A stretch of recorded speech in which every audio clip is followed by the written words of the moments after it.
Hello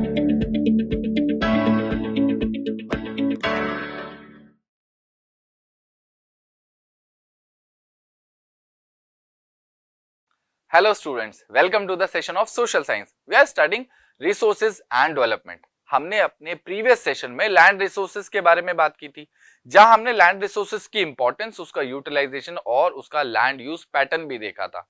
इसके बाद हमने देखा कि कैसे बाकी रिसोर्सेज की तरह लैंड रिसोर्सेज भी धीरे धीरे डिग्रेड हो रहे हैं, और उसके बाद हमने उनको बचाने के लिए थे कुछ कंजर्वेटिव मेजर्स।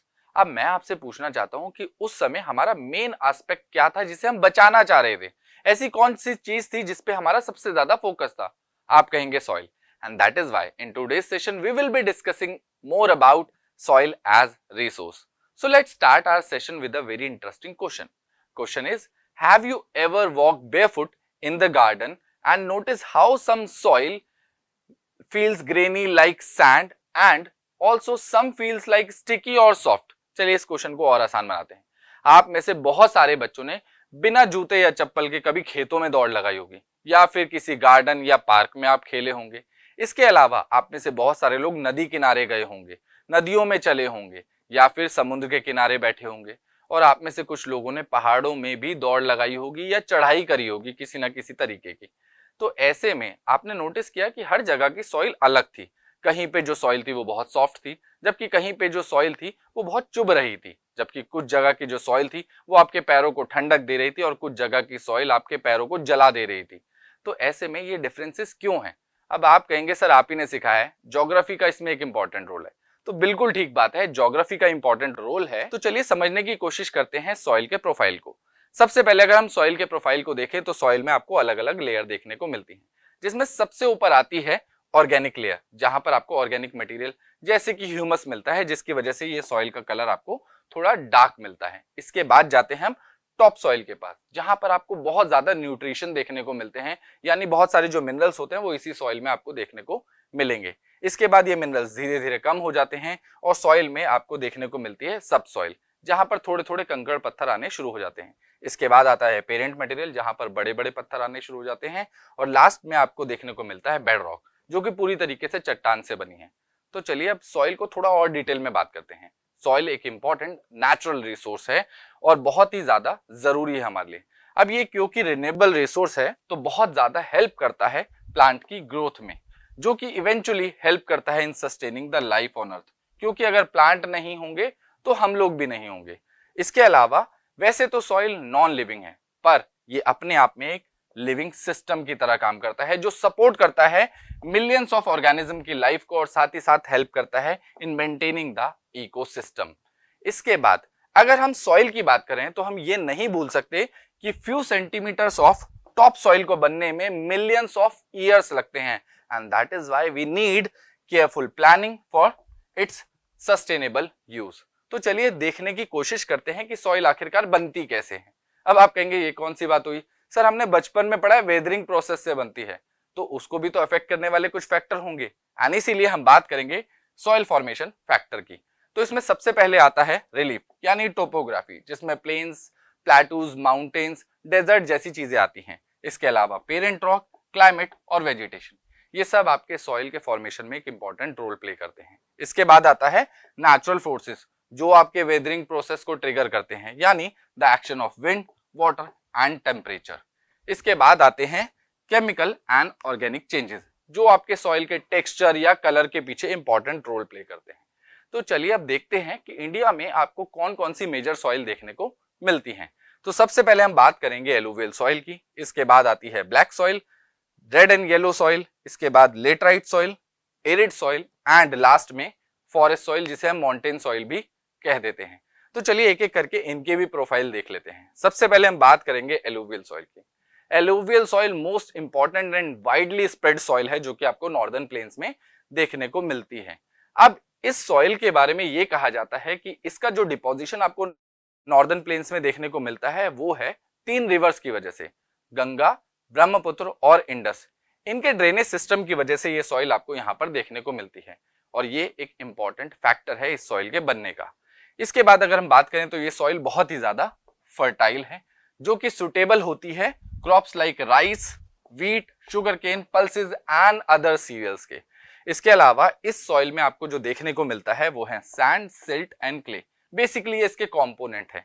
इसके बाद ये आपको रिवर के ओरिजिन के आसपास थोड़ी सी कोर्स फॉर्म में देखने को मिलती है, यानी पार्टिकल साइज थोड़ा बड़ा है, पर जैसे जैसे डाउन स्ट्रीम में जाएंगे इसका पार्टिकल साइज बहुत ही ज्यादा फाइन होता चला जाएगा। इसके अलावा ये सॉइल न्यूट्रिशन से रिच होती है, तो इसमें आपको कौन कौन से मिनरल्स या न्यूट्रिशन देखने को मिलते हैं, वो है potash, phosphoric acid and lime. इसके अलावा इसको अपनी एज के बेसिस पर भी हम डिवाइड कर सकते हैं, जिसमें एक तरफ हमें देखने को मिलती है बांगर और दूसरी तरफ हमें देखने को मिलती है खादर। अब मैंने इसके लिए एक छोटी सी ट्रिक बनाई है, ABCD में जो B है वो पहले आता है, अब जो पहले आएगा तो वो ओल्ड होगा, तो इसीलिए बांगर ओल्ड एलुवियल सॉइल है, के बाद में आता है तो न्यू एलुवियल सॉइल हो गया। अब क्योंकि ये ओल्ड एलुवियल सॉइल है तो इसके जो पार्टिकल्स हैं वो आपको थोड़े बड़े देखने को मिलते हैं, यानी कोर्स है। इसके अलावा न्यू एलुवियल के जो पार्टिकल्स हैं वो काफी ज्यादा फाइन होते हैं। इसके अलावा क्योंकि ये ओल्ड है बांगर तो ये थोड़ी सी कम फर्टाइल हो जाती है, जबकि खादर अभी न्यू है इसलिए हाईली फर्टाइल है and it is also suitable for the intensive agriculture. और इसी वजह से आपको देखने को मिलेगा इस वाले रीजन में बहुत ही ज्यादा पॉपुलेशन भी आपको देखने को मिलती है, क्योंकि उसका प्रेशर इसी सॉइल पर आता है। तो चलिए इसे मैप पे मार्क करते हैं। तो ये आपको देखने को मिलती है नॉर्दर्न प्लेन्स में। अब ये एक छोटे से कॉरिडोर के थ्रू आपको गुजरात और राजस्थान में भी देखने को मिलती है, और ईस्ट साइड में ये आपको अरुणाचल और असम के आसपास भी देखने को मिलती है। इसके अलावा ये आपको ईस्टर्न कोस्टल प्लेन्स में भी देखने को मिलती है with the help of the drainage of Godavari, Mahanadi, Krishna and Kaveri. चलिए अब बात करते हैं नेक्स्ट सॉइल जो कि है ब्लैक सॉइल। अब ये ब्लैक क्यों है, क्योंकि इसके पीछे कलर की इंपॉर्टेंस है। ये सॉइल ब्लैक कलर की होती है और इसको हम रेगुड़ सॉइल के नाम से भी जानते हैं। अब इस सॉइल की खास बात यह है, it is ideal for growing cotton.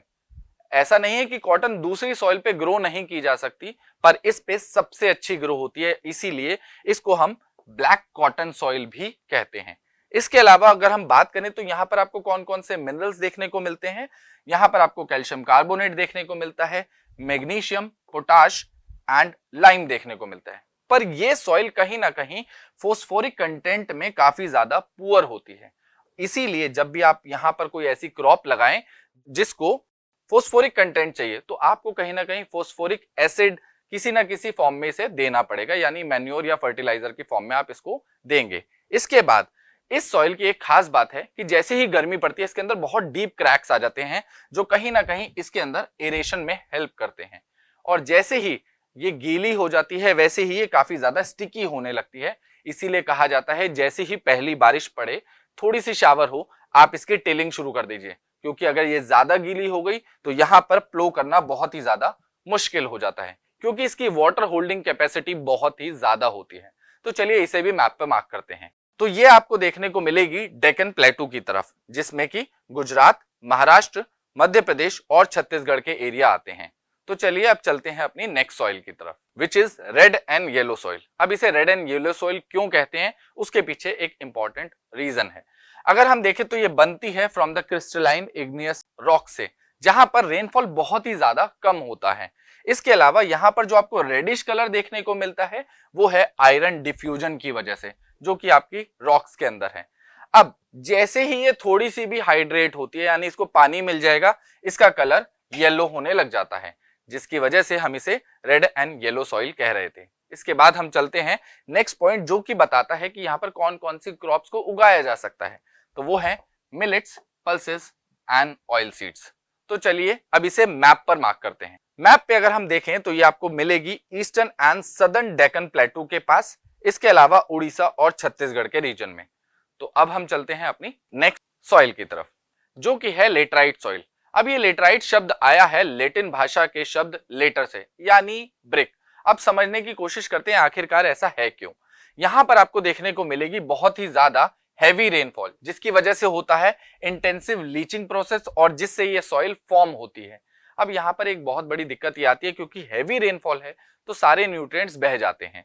अब यहाँ पर ये जो सॉइल है वो एसिडिक होती है, जिसकी पीएच वैल्यू 6 से कम रहती है, और काफी ज्यादा कम न्यूट्रिएंट्स आपको देखने को मिलते हैं, क्योंकि जैसा मैंने बताया बारिश की वजह से सारे मेन न्यूट्रिएंट्स ऊपर के बह जाते हैं।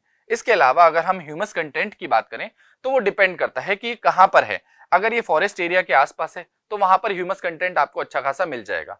पर अगर ये सेमी एरिड जोन में है तो वहां पर ह्यूमस कंटेंट आपको नहीं देखने को मिलेगा। इसके अलावा ये सॉइल इसी वजह से कहीं ना कहीं prone to erosion and degradation बन जाती है।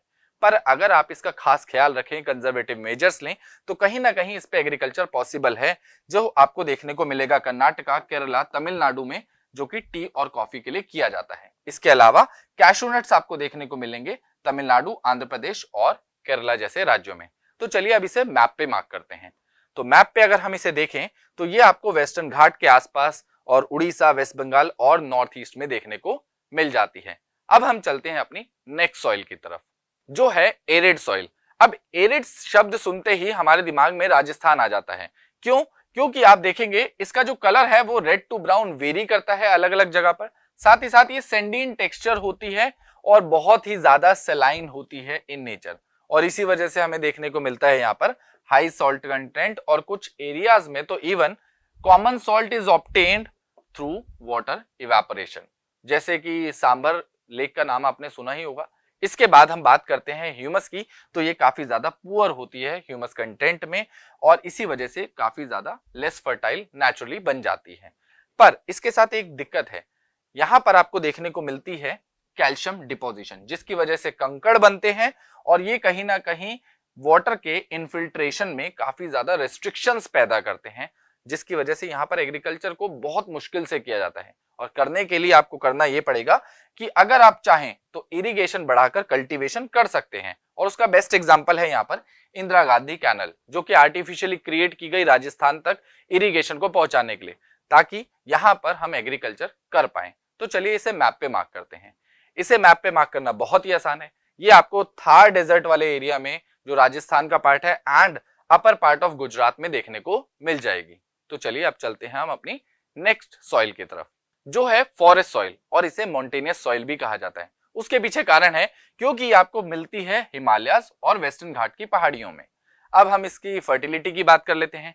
तो ये सॉइल जो है आपको लोअर वैलीज में काफी ज्यादा फर्टाइल देखने को मिलती है, जैसे कि रिवर टेरेसेस और एलुवियल फैंस में। अब जैसे जैसे इसका टेक्सचर की आप बात करेंगे तो वो हाइट के हिसाब से बदलेगा। क्यों? जैसे आप लोअर कोर्सेज की बात करेंगे तो वहां पर आपको इसका लोमी और सिल्टी टेक्सचर देखने को मिलता है। जैसे जैसे आप पहाड़ी के ऊपर जाएंगे ग्रेन साइज बड़ा हो जाएगा, जिसकी वजह से रफ और कोर्स ग्रेन देखने को मिलते हैं। इसके बाद अगर हम बात करें तो ये सपोर्ट करता है फॉरेस्ट वेजिटेशन को, जो कि बहुत ज्यादा इंपॉर्टेंट है, एंड सम एरियाज में it is suitable for the agriculture after treatment. तो जो पहाड़ों पे आप टेरेस फार्मिंग देखते हैं वो इसी सॉइल की वजह से होती है। तो चलिए इसे भी हम मैप पे मार्क करते हैं। तो मैप पे अगर हम देखें तो ये आपको हिमालय और हिमालयन बेल्ट्स में, इसके अलावा वेस्टर्न घाट्स में इजीली देखने को मिल जाती है। तो ये था हमारा आज का सेशन, जहां हमने वैरायटी ऑफ सॉइल को देखा। तो अब इससे आप किसान भले ही ना बन पाए, पर एक अच्छे गार्डनर जरूर बन सकते हैं, जिससे आपको पता चलेगा कि कौन से प्लांट को कौन सी सॉइल की रिक्वायरमेंट होती है। अब जाने से पहले आपके लिए दो इंटरेस्टिंग से क्वेश्चन है, इसके बारे में आप अच्छे से रिसर्च कीजिएगा, एक्सप्लोर कीजिएगा और इसे लिखिएगा। मैं आपसे मिलता हूं इसके नेक्स्ट सेशन में। Till then keep learning and keep smiling.